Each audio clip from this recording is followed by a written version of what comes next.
Hello everyone.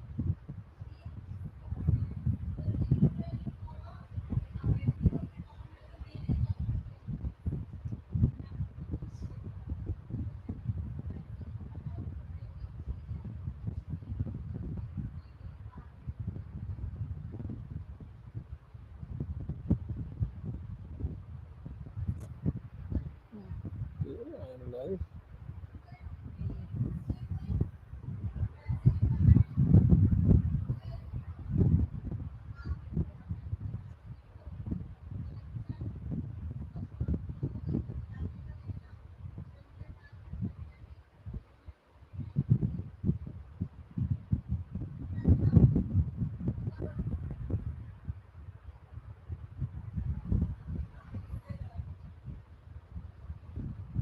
followed by poor returns. So in long term, the returns are generally average. That is, we combine the inflation rate plus growth rate. That's the best we can get out of any stock market in the long term. In short term, there will be exceptions.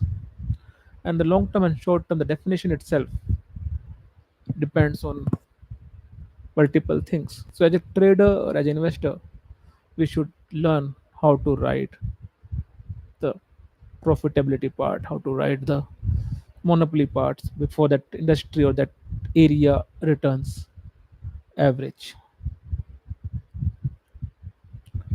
So when I say company is high returns, then competitors will be driven by envy optimism. They'll rush in and they'll expand the capacity, and in the long term, the price will collapse unless there are other alternatives that may help the company or companies or that industry. For example, cartelization, like cement industry in India. Uh, let's say tech know-how, patents, or some sort of political backing, or any other form of unfair advantage. High capex. There's some of the methods or some of the exceptions one can think of that may not work with this rule.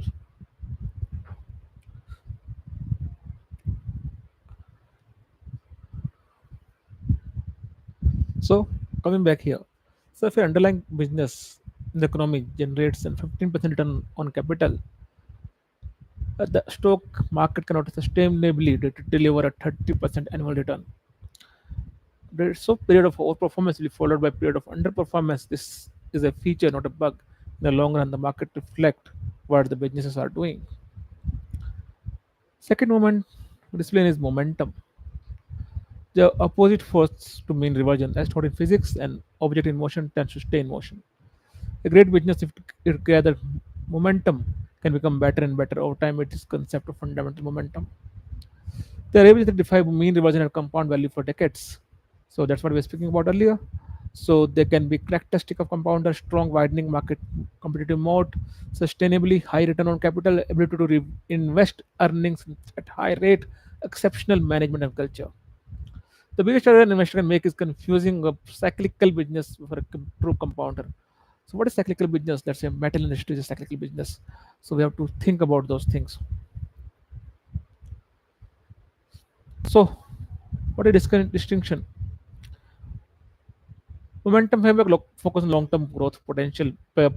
Premium for quality long holding period apply to true compounders. Focus on cycles by when out of favor, sell when hot, short holding period, and cyclical businesses. The scarcity principle. The key of lies in answering one question: who controls the scarcity? Not all shortages are same. The durability of a company's profitability depends on whether its unique scarcity can be easily replicated by others. For example, iron and steel company. Who controls the scarcity of steel? Anyone who with enough capital can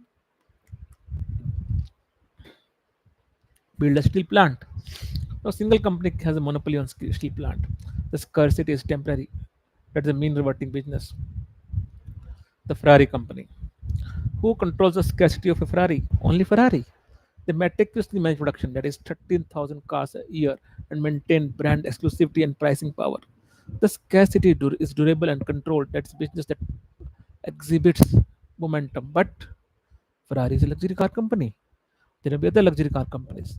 So for Ferrari to build the Ferrari brand, to become a Ferrari, takes a long, long time, takes a lot of hard work, takes a lot of thinking and marketing, a, a, a perfectly execution, so that a Ferrari can be a Ferrari. So similarly, like we have diamond, even a moat seems impenetrable penetrable can be breached. The story of DBS is a powerful lesson. A moat can change. So DBS, I think we have all read about how DBS used to control global supply of diamonds, creating an artificial scarcity. They famously coined a diamond is forever, cementing their control over the narrative and the market. The present, we have high quality, low cost lab grown diamonds that has fundamentally changed their control.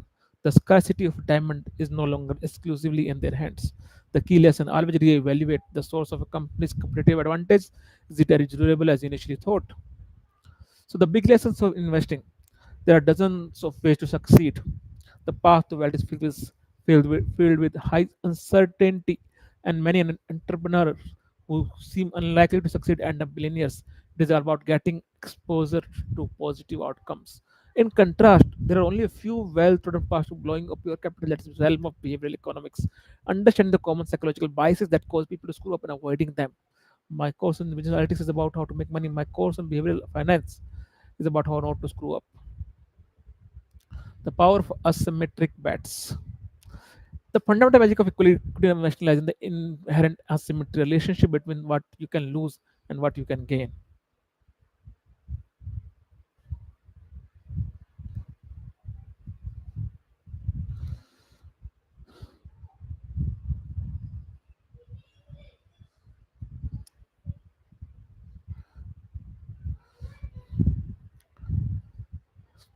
If you buy stock at 100 without leverage, maximum leverage 100 rupees, potential gain is unlimited. The principle is exaggerated in venture capital that seeks exponential multi-baggers, but it is the foundation of all equity investing.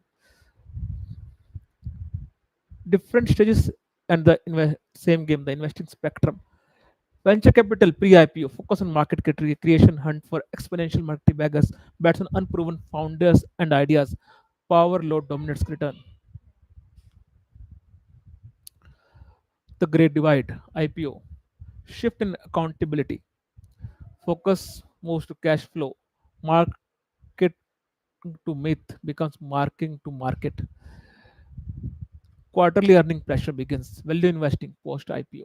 Six proven prosperous companies. Wait for the market to misprice them. Focus on existing modes and safety. Less concerned with multi baggers and gaga. The Great Divide, a tale of two markets. Private market financing up rounds are common. Valuation climb with each new investor. Valuation of information marking on myth, metrics like growth, users, and narrative. Founders are told to delay monetization and focus on hypergrowth to attract the next round.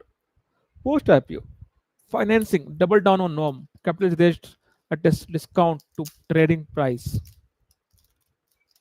Valuation show me the money. Market demands real earning and cash flow. Incentive pressure for financing. Initial discipline, accountability, and managing short-term expectation. Founders dilemma: 0 to 10 crore at all cost. Monetization can wait. Narrative is everything, and then 110 to 100. Cash flow is king. Quarterly results matter. The numbers are everything. When you go what got you from 0 to 1 is not going to take you from 10 to 100. It's like driving a car at high speed. It's really you have to turn around and go to another direction. The hallmark of great founders, good capital allocators. They understand resource allocation instinctively. They are frugal and avoid flashy offices, extravagant spending, and treating investors' money like as their own.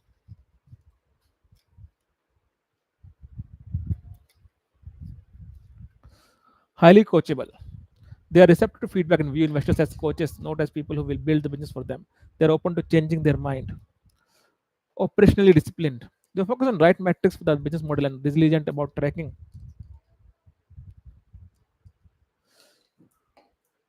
their numbers, providing transparency to stakeholders. Evaluating capital allocation in venture. Without profits to reinvest, how do you judge the founder's location skills? It becomes qualitative exercise to observing choices.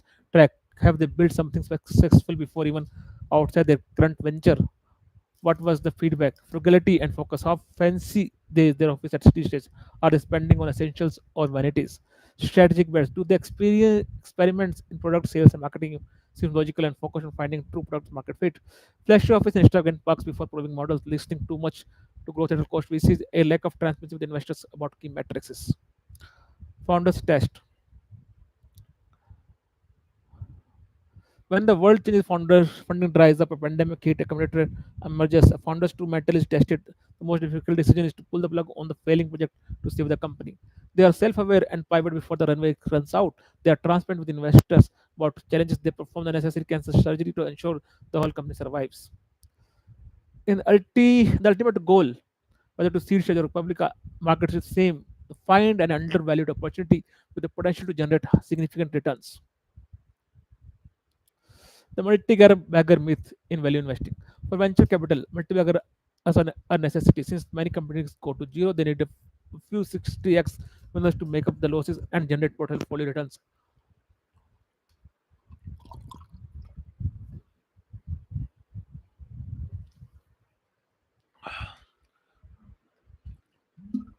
So for public investing, the obsession with multi-baggers is less important. The primary focus is on the compound annual growth rate of the entire portfolio over a long period. What matters is steady tax efficient compounding of the portfolio, not hitting a few home runs. The three pillars of value investing: business like thinking, Mr. Market, and margin of safety. Underneath every stock, there's a real business. The analysis must be grounded in the economics of that business, not just a fluctuation of its price. The market is a maniac, depressive business partner. It can do crazy things in the short term, but the long goal is to exploit this. Its irrationality. That is what you have to think about. The goal is to exploit its irrationality, not be swayed by it. The cornerstone of value investing always insists on buying a security for a price significantly below your conservative estimate of its intrinsic value.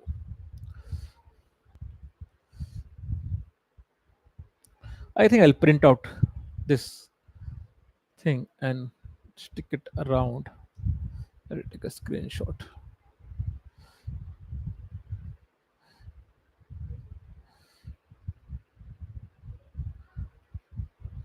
Let me open a Word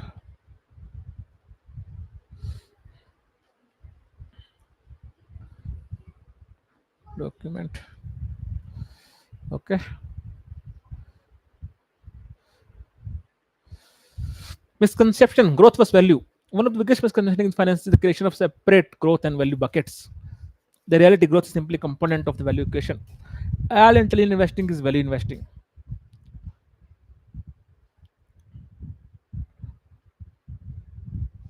What is stock worth? The wrong question.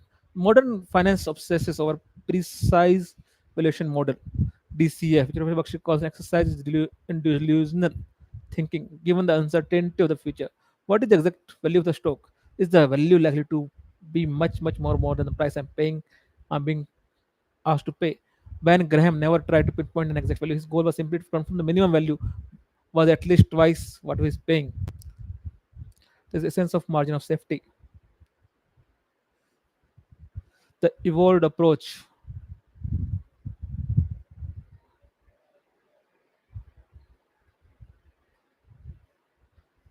बोलो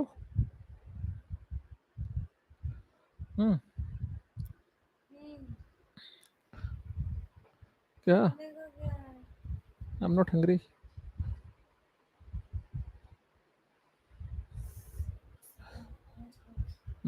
hello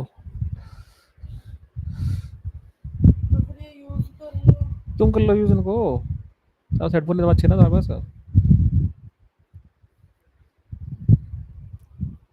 मैंने अपने order कर दिए Amazon से कल आ जाएंगे 2,500 के 2,500 के अरे वीडियो चल रहा है भाई, सब सुन रहे हैं। कौन सब सुन रहे हैं? कोई तो होगा ही जो सुन रहा होगा, स्ट्रीमिंग कर रहा हूँ यूट्यूब पे। आपको स्टॉप करना चाहिए ना, स्टॉप का ऑप्शन नहीं दिखा रहा ना इसमें कहीं पे। एंड स्ट्रीम ये तो रहा, तो स्ट्रीम खत्म हो जाएगी ना, मैं पूरी तरह कर दूँ काम रहा हूँ ये। इसका काम हो गया। हाँ, ये कार्ड तो दोनों इसी में लगे हुए हैं। कार्ड रख दो यहाँ पे, देखते हैं मन लगेगा। मैं सोच रहा हूँ कि स्क्वायर की बैट निकल जाए ना, ये जगह बन जाए अपने घर यहाँ पे। बात करके देखता हूँ उससे, आनंद से। एक बैट बेच दे कम से कम, ये वाला बैट बेच दे तो फिर जगह बन जाएगी यहाँ पे। ये वैसे बैट बैक हो जाएगा, बैग ये बैट में सब खुल जाएगा सारा बैट, अगर नहीं बेचता हो। अरे वही डाल देंगे ना, बारिश का पानी कहाँ आता है यहाँ पे। बात करके देख लेंगे, वो तो उसके से डलवाएंगे ना, आने से डलवाएंगे इसको यार। Quality with the focus finding or starting business with enduring competitive advantage and long growth runways, and instead of paying a price, it provides significant margin safety, price that even a steep value provides would find reasonable. A concentrated long-term portfolio. The strategy makes founding where rare grades are seldom cheap. This naturally leads to more concentrated portfolio and longer holding, but waiting for this market to recognize the value. Okay, that is what we have to think about. Hmm. That's what we had IRFC at one point of time, and we have to find those stocks once more. ठीक है. Case study. About 2 years ago, for a senior opportunity Keros like government on companies. The US is still they are not on the they are not on, so it must be bad. This is stereotype. Normally in the strong balance states.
Thank you very much.